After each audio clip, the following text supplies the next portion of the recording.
बहुत समय पहले की बात है। आगरा के पास बहमन नामक गांव में एक बड़े जमींदार हुआ करते थे, जिनका नाम था गंगाराम। गंगाराम पटेल कुछ ज़्यादा पढ़े लिखे तो नहीं थे, लेकिन सामाजिक व्यवहार और लोकाचार का उन्हें बहुत ही अच्छा ज्ञान था। उनकी सूझबूझ अनोखी थी। किसी भी घटना को देखकर वह तत्काल उसका हल निकाल लेते थे। उनकी विचित्र बुद्धि को देखकर गांव के सभी लोग सम्मान से उन्हें गंगाराम पटेल कहा करते थे। बैमन गांव में ही बुलाकी नाम का एक नाई भी रहा करता था। बुलाकी और गंगाराम दोनों बचपन के मित्र थे। उन दोनों की मित्रता बहुत ही गहरी थी। बुलाकी भी गंगाराम पटेल की ही तरह तेज बुद्धि वाला व्यक्ति था। उसे भी लोक व्यवहार को समझने में गहरी दिलचस्पी रहती थी। अक्सर जब वह दोनों मिलते तो किसी न किसी बात को याद कर उसमें बहस शुरू हो जाती। बुलाकी हमेशा यह सोचकर प्रश्न पूछता कि क्या पता गंगाराम इस प्रश्न का उत्तर ना दे पाए, लेकिन गंगाराम भी कम ना थे। बुलाकी के पूछे हुए हर प्रश्न का उत्तर इतनी सरलता से दे देते थे कि बुलाकी की सारी उत्सुकता धरी की धरी रह जाती थी। प्रश्न और उत्तर का सिलसिला अक्सर उन दोनों के बीच चलता ही रहता था। दूसरे लोग भी उनके प्रश्न उत्तर के बीच शांत बैठे रहते और उनकी नोकझोंक से आनंदित होते। एक बार गंगाराम पटेल ने मन में सोचा कि गांव में रहते हुए तो सालों बीत गए, क्यों ना अब की बार किसी तीर्थ स्थल की यात्रा पर जाया जाए। ऐसा विचार कर उन्होंने काशी जाने का फैसला किया। पावन गंगा के तट पर बसी काशी नगरी बहुत ही प्राचीन समय से ही आध्यात्म का केंद्र बनी रही है। भगवान शंकर के दर्शन मात्र से प्राणियों को सभी प्रकार के पापों से मुक्ति मिल जाती है। यह सब बातें सोचकर गंगाराम पटेल ने बुलाकी नाई को बुलाया और उससे कहा, बुलाकी, अगले सप्ताह में काशी जा रहा हूँ। यदि तुम चाहो तो मेरे साथ चलो। इच्छा तो मेरी भी बहुत है पटेल जी। बुलाकी बोला, मैं भी चाहता हूँ कि एक बार काशी जाकर गंगा में गोता लगाऊं, वहाँ के पवित्र घाटों के दर्शन करूं, भगवान विश्वनाथ के मंदिर में जाकर भगवान शंकर के दर्शन करूं। मगर गंगाराम ने पूछा, मगर क्या कोई आर्थिक परेशानी है? यात्रा के लिए पैसे नहीं हैं? यदि ऐसा है तो तुम बिल्कुल भी चिंता मत करो, मेरे पास पर्याप्त धन है। हमारी यात्रा सकुशल पूरी हो जाएगी। बुलाकी ने कहा, फिर मुझे क्या परेशानी है? मैं तो आपके साथ जरूर चलूँगा। लेकिन गंगाराम झल्लाते हुए बोले, अभी भी किंतु परंतु तुम साफ साफ क्यों नहीं बताते कि मेरे साथ चलने में तुम्हें किसी बात की परेशानी है? तब बुलाकी ने कहा, परेशानी तो कुछ भी नहीं है पटेल जी, बस साथ चलने के लिए मेरी एक शर्त अवश्य होगी। कैसी शर्त? शर्त ऐसी कि आपको मेरी शंकाओं का समाधान करना पड़ेगा। बुलाकी बोला, रास्ते में यदि मैं कोई विचित्र बात पूछूंगा तो उसका समाधान आपको करना ही होगा। यदि आपने ऐसा नहीं किया तो मैं उसी दिन आपका साथ छोड़कर वापस लौट आऊंगा। ओह, तो यह बात है? गंगाराम ने मुस्कुराकर कहा, तुम चिंता मत करो बुलाकी, मैं तुम्हारी हर शंका का समाधान करता चलूंगा, यह मेरा वादा है। बस फिर क्या था, बात बन गई। दोनों ने अपने अपने परिवारों के गुजर बसर का इंतजाम किया और सफर के लिए आवश्यक सामान, धन आदि लेकर काशी की ओर निकल पड़े। दिन भर यात्रा करने के बाद शाम के समय विवेक नगर के पास पहुँचे और नगर के बाहर एक सुंदर सा बगीचा देखकर वहीं रात गुजारने का मन बनाया। दोनों अपने अपने घोड़ों से उतरे, घोड़े को पेड़ से बांध दिया, उनकी जीनें उतार लीं और सारा सामान एक घने वृक्ष के नीचे रखकर उसकी छाया में आराम करने लगे। कुछ देर बाद गंगा राम ने अपनी जेब से कुछ रुपए निकाले और उन्हें बुलाकी को देकर कहा, बुलाकी, यह पैसे लेकर बाजार जाओ और भोजन के लिए आवश्यक सामग्री खरीद लाओ। और हाँ, ध्यान रहे, घी जरूर लाना। घी के बिना मुझे भोजन का स्वाद नहीं आता। बुलाकी पैसे लेकर बाजार के लिए निकल पड़ा। उसने पसेरी की दुकान से आटा, चावल, मसाले, घी आदि खरीदा और वापस लौटने लगा। बाजार से गुजरते हुए अचानक उसने एक विचित्र दृश्य देखा। उसने देखा कि एक स्त्री पालकी पर बैठी हुई है और 3 कहार और एक राजपुरुष उस पालकी को अपने कंधों पर उठाए चले जा रहे हैं। एक राजपुरुष किसी स्त्री की पालकी ढोए या देखकर बुलाकी की उत्सुकता अपने चरम सीमा पर जा पहुंची। वह जल्दी जल्दी कदम रखते हुए बगीचे तक जा पहुंचा और गंगा राम के सामने सारा सामान रखता हुआ बोला, पटेल जी, अभी कुछ देर पहले मैंने बाजार में एक विचित्र दृश्य देखा है। उसे देखकर मेरी उत्सुकता बढ़ गई है। मैं चाहता हूँ कि आप उसका रहस्य खोलकर मेरी उत्सुकता शांत करें। यह कहकर बुलाकी रास्ते में जो कुछ देखा था वह सारा सब गंगा राम को बता दिया। बुलाकी के मुंह से यह सब जानकर पटेल ने कहा, बुलाकी, इतना व्याकुल मत हो। मैं तुम्हें इस रहस्य के बारे में जरूर बताऊंगा, पर अभी नहीं। पहले भोजन बनाकर अपनी भूख मिटाएंगे, फिर रात को सोने से पहले मैं तुम्हें पालकी में बैठी उस स्त्री एवं उसकी पालकी को ढोते हुए राजपुरुष के विषय में बताऊंगा। अनमने भाव से बुलाकी ने अपना सिर हिलाकर अपनी सहमति दे दी। फिर वह दोनों भोजन की तैयारियों में व्यस्त हो गए। भोजन के बाद जब गंगा राम अपने बिस्तर पर लेट गए तो बुलाकी ने उनके लिए हुक्का तैयार किया। गंगा राम ने हुक्का गुड़गुड़ाते हुए बुलाकी से कहा, हाँ तो बोलो बुलाकी, अब तुम सुनो उस राजपुरुष और पालकी में बैठी उस स्त्री के विषय में। पर सावधान, ध्यान पूर्वक सुनते रहना और बीच बीच में भी हुंकार भी भरते रहना, जिससे कि मैं यह जान सकूं कि तू सचमुच ही गंभीरता पूर्वक मेरे द्वारा कहे हुए शब्दों को सुन रहा है। तूने हुंकार देना बंद किया तो मैं कहानी बीच में ही अधूरी छोड़कर सो जाऊंगा। मैं जगाता रहूंगा पटेल जी। बुलाकी बोला, आप कहना तो शुरू कीजिए। यह कहकर बुलाकी नाई ने गंगा राम पटेल के पांव दबाने शुरू कर दिए। गंगा राम पटेल ने कहना आरंभ शुरू किया कि आज बाजार में तुमने जिस स्त्री को पालकी में बैठे देखा था वह इस नगर की महारानी थी। उनका नाम है श्यामा देवी।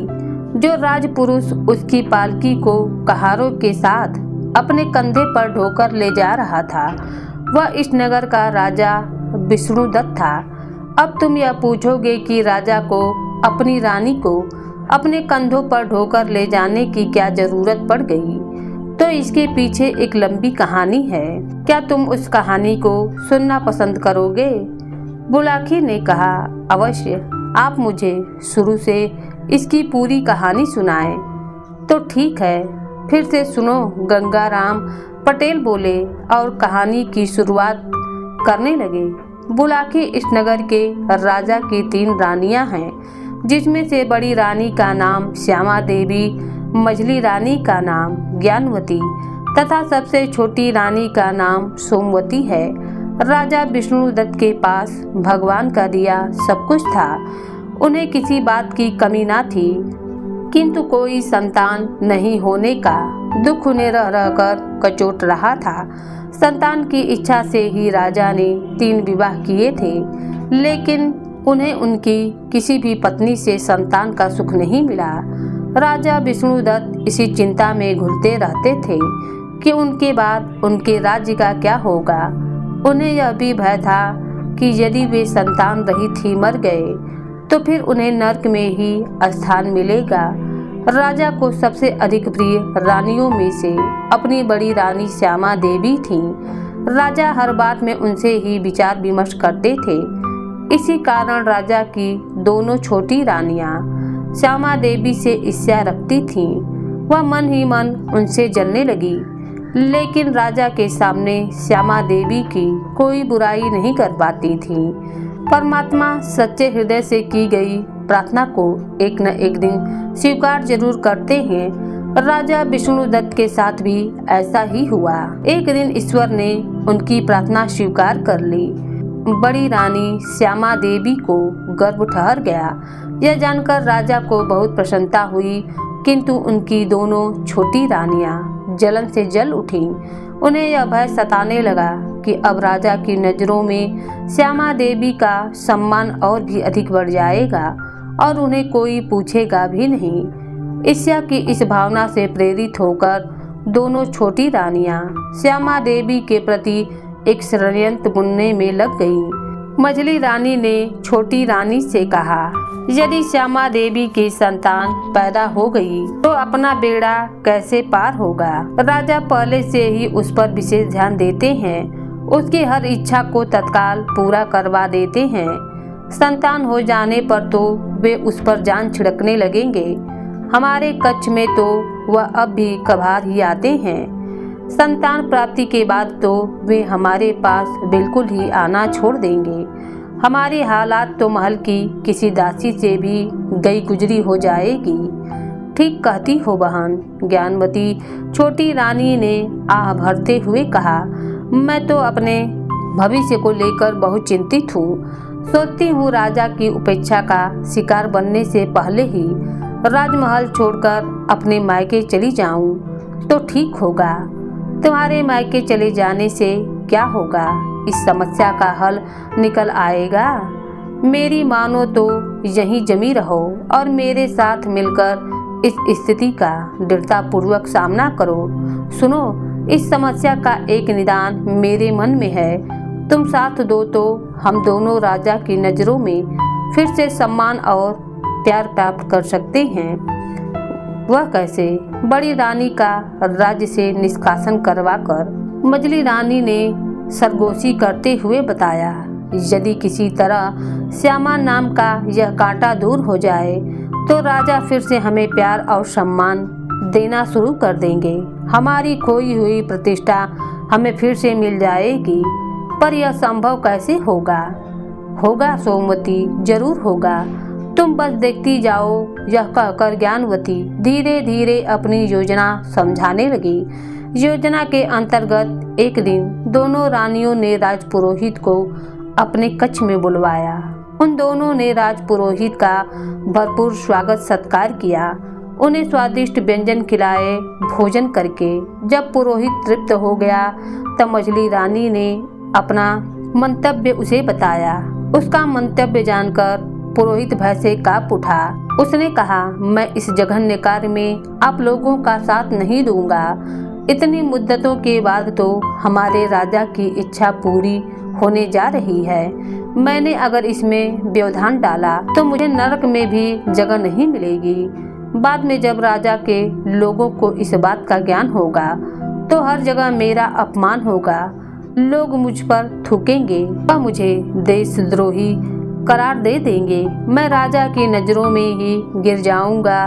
हो सकता है राजा क्रोध में आकर मेरा वध करने का आदेश भी दे दें। मुझे तो आप लोग माफी कर दीजिए। मैं इस कार्य में शामिल नहीं हो सकता।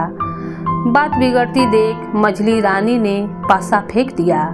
राजपुरोहित जी, घबराइए नहीं। आज की दुनिया में सबसे बड़ी चीज है धन। इस काम के बदले हम आपको इतना धन देंगे कि फिर आपको राजा की नौकरी की आवश्यकता पड़ ही नहीं सकती।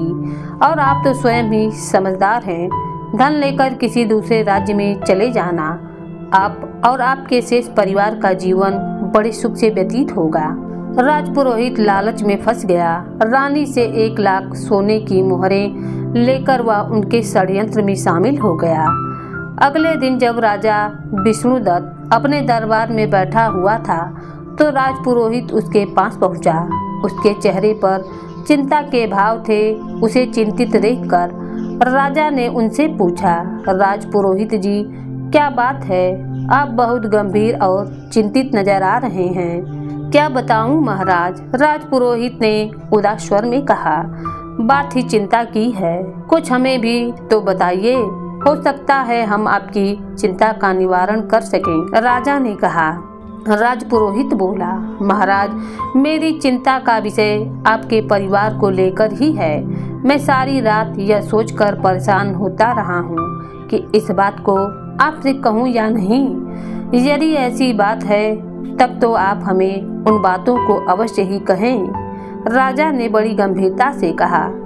तो सुनिए महाराज, राजपुरोहित बोला, यह तो आपको मालूम ही है कि मुझे ज्योतिष का अच्छा ज्ञान है। अपने उसी ज्ञान से मैंने पता लगाया है कि आपका आगामी काल बहुत संकटग्रस्त होता दिखाई पड़ रहा है। आप आने वाले दिनों में एक बहुत बड़ी विपत्ति में फंसने वाले हैं। वह किस कारण से? राजा ने आशंकित स्वर में पूछा। क्या हमारा कोई दुश्मन राजा हम पर हमला की तैयारी कर रहा है? नहीं महाराज, ऐसा कुछ भी नहीं है। ईश्वर की कृपा से आप इतने सक्षम हैं कि किसी भी दुश्मन के हमले को विफल करने की शक्ति आप में है। मेरी चिंता का कारण तो आपकी होने वाली संतान है। मेरी संतान? हम कुछ समझे नहीं राजपुरोहित जी। राजा ने व्याकुलता से पूछा। आप हमें सारी बातें विस्तार पूर्वक बताइए। राजन, आपकी बड़ी रानी के गर्भ में जो शिशु पल रहा है वह आपके लिए बहुत अनिष्टकारी है। मेरा ज्योतिष ज्ञान कहता है कि उसके जन्म के बाद जैसे ही आप उस शिशु का मुंह देखेंगे आपके नेत्रों की ज्योति चली जाएगी। आप हमेशा के लिए अंधे हो जाएंगे। महाराज, यही मेरी चिंता का विषय है। ओह! राजा ने यह बात सुनकर एक लंबी सांस भरी और फिर उसने चिंतित स्वर में राजपुरोहित से कहा। राजपुरोहित जी, हम अंधे बनकर जीवन व्यतीत करना नहीं चाहते, लेकिन हम यह भी नहीं चाहते कि अपनी औलाद के सुख से वंचित रहें। क्या कोई ऐसा उपाय नहीं है जिससे कि हम अंधे भी ना हो और अपने पुत्र के सुख को प्राप्त भी कर सकें? राजपुरोहित ने कहा, महाराज, उपाय तो है, लेकिन मुझे शंका है कि आप इस उपाय को पूरा कर पाएंगे या नहीं। राजा ने कहा, अब बताओ तो सही महाराज। उपाय यह है कि आप अपनी संतान के पैदा होने से पहले ही आपको अपनी रानी का त्याग कर देना चाहिए, जिससे रानी अपने होने वाले पुत्र को राज्य से बाहर जन्म दे। और इस तरह ना तो आपको पुत्र का चेहरा देखना पड़ेगा और ना ही आपको कोई संतान विहीन कह सकेगा। राजा राजपुरोहित पर विश्वास करता था और इसी कारणवश राजा राजपुरोहित की बातों में आ गया और फिर एक दिन तीर्थ स्थल पर जाने का बहाना बनाया और उसे साथ लेकर चल पड़ा। चलते चलते जब शाम ढलने लगी तो उसने रानी को जंगल में रुककर विश्राम करने को कहा। लगभग आधी रात के आसपास अपनी रानी को उस घने जंगल में अकेला छोड़ राजा भाग गया और उनके पास अपना एक पत्र छोड़ दिया, जिसमें लिखा था कि अब तुम पूरी तरह आजाद हो और जहां मर्जी हो जा सकती हो। सुबह जब रानी की आंखें खुली तो खुद को अकेला पाकर वह बहुत भयभीत हो गई और रोने लगी। राजा का नाम लेकर जोर से पुकारने लगी, मगर राजा तो उसे छोड़कर भाग चुका था, तो वापस कहां से आता। कुछ देर बाद रानी की स्थिति सामान्य हुई और पास पड़ा पत्र पढ़कर उसे पूरी बात समझ में आ गई कि राजा ने उसे जानबूझकर त्याग दिया है। अब रानी की चिंता और अधिक बढ़ गई थी। वह सोच में पड़ गई कि अब अपने साथ साथ अपने गर्भ में पल रहे इस अबोध शिशु को लेकर कहां जाएगी। कुछ देर बाद रानी अपना मन शांत कर एक कच्चे रास्ते पर चल पड़ी। कुछ देर चलने के बाद रानी एक आश्रम में पहुंची, जहां स्थिति साधु रानी की हालात देखकर अचंभित हो गया और इस अवस्था में रानी का घने जंगल के बीच में स्थित आश्रम में पहुंचने का कारण पूछा। रानी ने उस साधु को अपने ऊपर गुजरी सारी आपबीती सुना दी। तब साधु ने कहा, बेटी, अब तुम्हें और कहीं भटकने की जरूरत नहीं है। तुम इस आश्रम में रहकर अपना गर्भकाल तक पूर्ण कर सकती हो। जल्दी रानी ने एक पुत्र को जन्म दिया और साधु महाराज ने उसका नाम विशाल रखा। देखते ही देखते विशाल 12 वर्ष का हो गया। विशाल के साथ गुरुकुल में पढ़ने वाले अन्य विद्यार्थी विशाल को जब उसके पिता के बारे में पूछते थे तब साधु महाराज को अपना पिता बताकर यह कहता था कि उन्होंने ही बचपन से मुझे पाला है, इसलिए वही मेरे पिता हुए। वक्त का पहिया ऐसे ही चलता रहा। अब वह समय पास आ गया था जब साधु महाराज अपनी अंतिम सांसें ले रहे थे। तब उन्होंने श्यामा देवी और विशाल को अपने पास बुलाकर कहा, बेटी श्यामा, भगवान की तरफ से मेरा बुलावा आ चुका है। अपना शरीर छोड़ने से पहले मैं तुम्हें 2 वस्तुएं देना चाहता हूँ। यह कहते हुए साधु महाराज ने अपनी सैया के नीचे से 2 चीजें निकाली। उन दोनों चीजों में से एक कपड़े की बनी मामूली थैली जान पड़ती थी और दूसरा था एक तीर। उन्होंने यह दोनों चीजें श्यामा देवी को सौंपते हुए कहा, बेटी श्यामा, यह कोई मामूली थैली नहीं है, यह मंत्र द्वारा सिद्ध की हुई थैली है जिसे मैंने कठिन तपस्या के बाद अपने गुरु से प्राप्त किया था। इसकी विशेषता यह है कि इसमें रखा धन कभी भी खत्म नहीं होगा। इस थैली से दिन में एक बार तुम जितना भी धन मांगोगी तुम्हें प्राप्त हो जाएगा। और इस तीर की विशेषता यह है कि यह कभी भी चुकता नहीं है। एक बार इसे धनुष की प्रसन्नता पर चढ़ा लिया और जिसका नाम ले लिया वह वस्तु तीर द्वारा भेदी जाती है, फिर चाहे वह कितनी भी विशाल और ताकतवर क्यों न हो। इतना कहते हुए साधु महाराज ने अपना शरीर त्याग दिया। साधु महाराज के बाद अब माँ बेटे का इस आश्रम में मन नहीं लग रहा था। दोनों स्वयं को बहुत असहाय महसूस करने लगे थे। साधु महाराज को याद कर दोनों के नेत्रों से आंसुओं की धारा बहने लगती थी। कुछ ही दिनों बाद दोनों जब सामान्य हुए तब विचार विमर्श कर उन्होंने महाराज विष्णुदत्त के राज्य के पास ही एक छोटा सा मकान खरीद लिया और वहीं रहने लगे। और इस तरह 5 वर्ष का समय और बीत गया। कहानी को बीच में रोककर गंगाराम पटेल फिर आगे बोला कि चल अब तुझे राजा विष्णुदत्त का हाल बताता हूँ। इतने दिनों में उनका क्या हाल हुआ। बड़ी रानी श्यामा देवी की अनुपस्थिति में मझली रानी ज्ञानवती ने राजा विष्णुदत्त पर ऐसा मोहजाल फेंक दिया कि अब वह बस उन्हीं का ही होकर रह गया। रानी ज्ञानवती उसे अपनी उंगलियों में नचाने लगी। वह जो भी कुछ कहती वैसा ही होता। राजा का यह हाल हो गया कि अब राजा राजकार्यों में हिस्सा नहीं लेता था। राज्य की सारी जिम्मेदारियां मंत्रियों पर आ टिकी थीं। राजा जैसे सब कुछ त्याग कर सिर्फ ज्ञानवती के कच्छ में ही पड़ा रहता था। इस बीच छोटी रानी सोमवती बिल्कुल अकेली पड़ गई। राजा द्वारा उपेक्षा किए जाने से वह मन ही मन कुढ़ती रहती थी। राजा द्वारा की जा रही उपेक्षा से जब सोमवती का सब्र टूट गया तो उसकी नजदीकियां राज्य के रक्षा मंत्री के साथ बढ़ गईं और रक्षा मंत्री को राजमहल की बहुत सी अंदर की बातें पता चल गई थी। राज्य का रक्षा मंत्री भी एक महत्वाकांक्षी व्यक्ति था।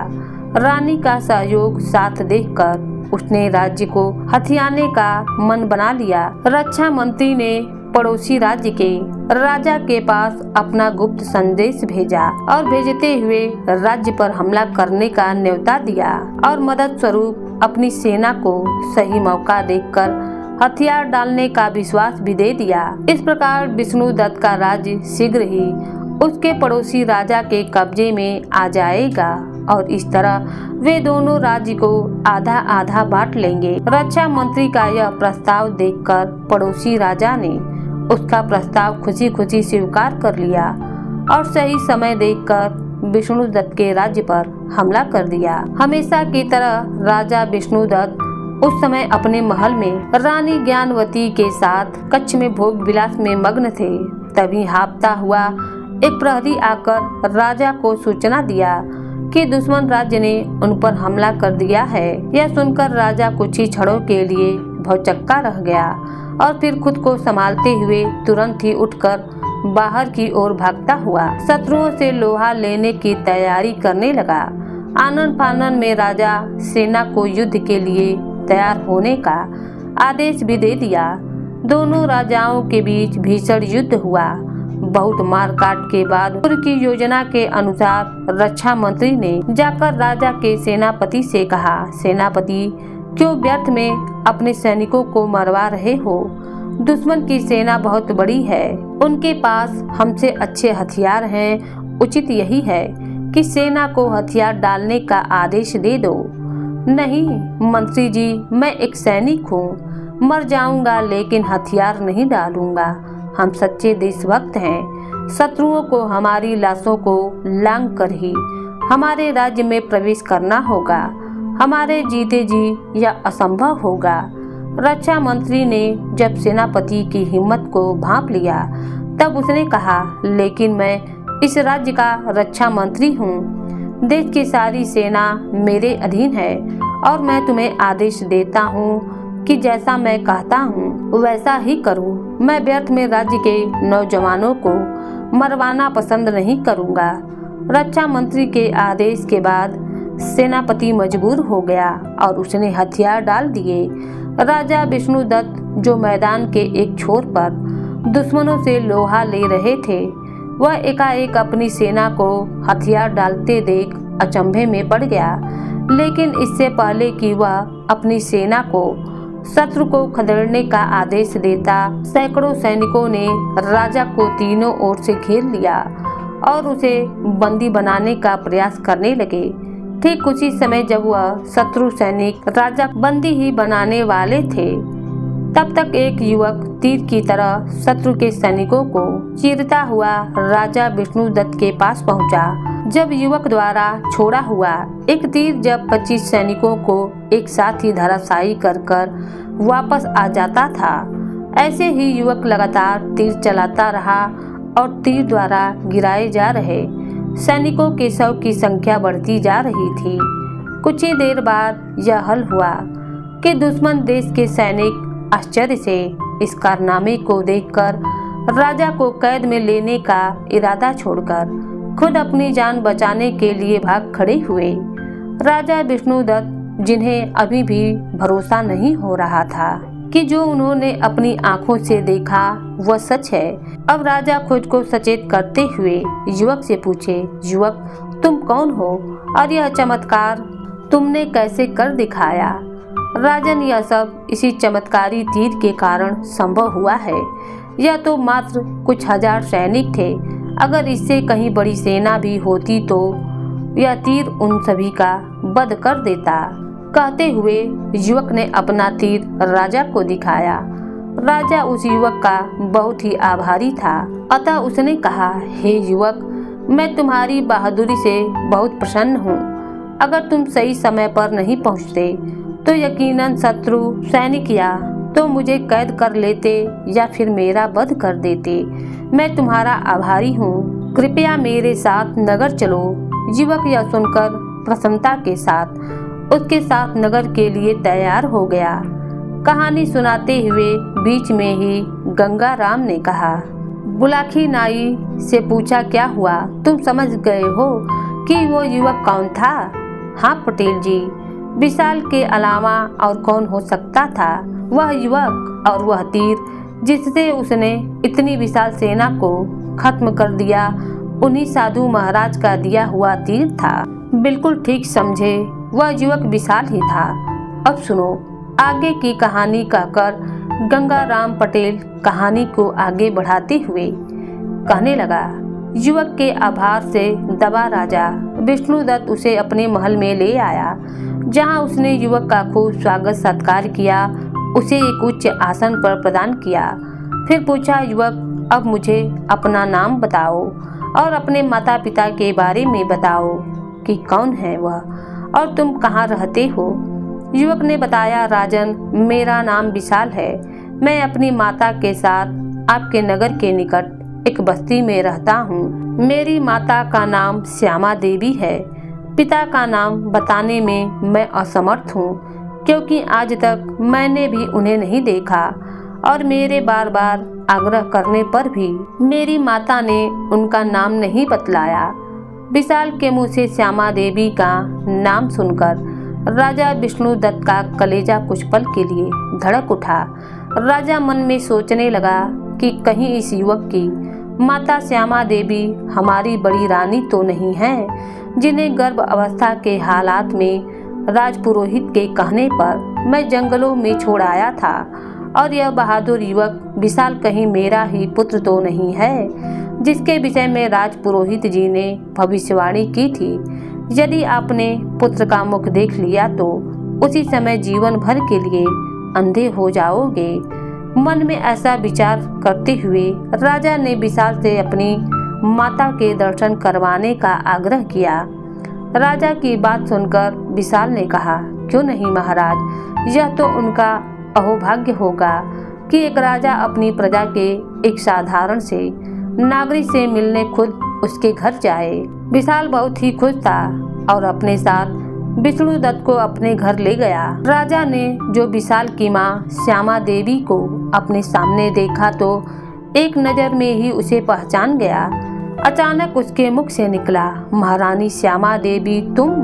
श्यामा देवी ने झुककर राजा के चरण छुए और बोली, हाँ महाराज, आपने ठीक पहचाना है। मैं आपके चरणों की दासी वही श्यामा देवी हूँ और यह युवक विशाल आपका ही पुत्र है स्वामी। रानी श्यामा देवी रोने की आवाज लेकर बताती है कि यह अभागा एक ऐसा व्यक्ति है जो अभी तक अपने पिता के सुख से वंचित है। राजा लगातार अपने पिछले व्यवहार के लिए रानी श्यामा देवी से माफी मांग रहा था और कहा, महारानी अब तक जो हो चुका है उसे भूल जाइए और अब राजमहल में चलकर अपने पद को प्रतिष्ठित कीजिए। राजा की बात सुनकर श्यामा देवी कुछ बोलना चाह ही रही थी कि उससे पहले विशाल बोल पड़ा, राजन, इतना तो मैं भी जान चुका हूँ कि आप मेरे पिता हैं। किन्हीं कारणों से आपने गर्भ अवस्था में मेरी माता का त्याग कर दिया था। मैं उन कारणों को जानना नहीं चाहता, किंतु इतना अवश्य कहूँगा कि मेरी माता अब आपके साथ राजमहल में एक शर्त पर ही वापस जाएंगी। शशांक स्वर में राजा ने पूछा, कौन सी शर्त बेटा? आप स्वयं अपना कंधा लगाकर कहारों के साथ इन्हें पालकी में बैठाकर ले जाएंगे, वह तभी महल में जाएंगी वरना नहीं। राजा अपने पुत्र की शर्त को खुशी खुशी स्वीकार कर लिया और रानी की पालकी ढोने के लिए तैयार हो गया। कहानी का समापन कर गंगाराम पटेल ने बुलाखी नाई से कहा, अब तो तुम समझ ही गए होगे कि पालकी में बैठी वह प्रौढ़ स्त्री कौन थी और उसकी पालकी को कहारों के साथ ढोने वाला राजपुरुष कौन था। हाँ पटेल जी, बिल्कुल समझ गया और मेरी शंका का भी समाधान हो गया। अब मैं वापस जाने का विचार छोड़कर आपके साथ यात्रा में आगे चलूंगा। तो ठीक है, अब तू भी सो जा और मुझे भी सोने दे, मुझे नींद आने लगी है। सुबह उठकर फिर से यात्रा शुरू करनी है। कहकर गंगाराम ने चादर ओढ़ ली और बुलाकी भी सोने की कोशिश करने लगा।